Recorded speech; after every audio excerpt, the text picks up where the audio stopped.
એક વખતની વાત છે. એક ઘન જંગલમાં ઘણા કબૂતરોનું ઝુંડ રહેતું હતું. તેઓ રોજ સવારે ઉડાન ભરીને ખોરાક શોધવા જતા અને સાંજે ફરી પોતાના વૃક્ષ પર પાછા ફરતા. એક દિવસ એક ચાલાક શિકારી જંગલમાં આવ્યો. તેણે જમીન પર ચોખા ફેલાવી દીધા અને નજીકમાં જ જાળ પાથરી દીધી. તેને ખબર હતી કે કબૂતરો ચોખા જોઈને જરૂર આવશે. થોડી વારમાં કબૂતરોનો ઝુંડ ત્યાં આવી પહોંચ્યો. ચોખા જોઈને બધા ખૂબ ખુશ થયા અને તરત જ જમીન પર ઉતરી ગયા. પરંતુ જેમ જ તેઓ ચોખા ખાવા લાગ્યા તેમ જાળ તેમના ઉપર બંધ થઈ ગઈ. બધા કબૂતરો ડરી ગયા. તેઓ ઉડવાનો પ્રયત્ન કરતા પણ જાળના કારણે ઉડી શકતા નહોતા. એ સમયે તેમના નેતા કબૂતરે કહ્યું, ડરશો નહીં, આપણે બધા મળીને એક સાથે ઉડવાનો પ્રયત્ન કરીએ. બધાએ એક સાથે પાંખો ફફડાવી. થોડી મહેનત પછી આખી જાળ સાથે તેઓ આકાશમાં ઉડી ગયા.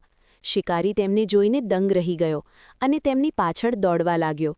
પણ કબૂતરો બહુ દૂર જઈ ચૂક્યા હતા. થોડીવાર પછી કબૂતરો એક ઉંદર મિત્રના બિલ પાસે ઉતર્યા. નેતા કબૂતરે ઉંદરને કહ્યું, મિત્ર, કૃપા કરીને અમારી જાળ કાપી દે. ઉંદરે તરત જ પોતાની તીક્ષ્ણ દાંતથી જાળ કાપી નાખી અને બધા કબૂતરોને મુક્ત કર્યા. કબૂતરો ખૂબ ખુશ થયા અને ઉંદરનો આભાર માન્યો. તેઓએ શીખ્યું કે એકતા અને સમજદારીથી કોઈ પણ મુશ્કેલીનો સામનો કરી શકાય છે. નૈતિક એકતામાં શક્તિ છે.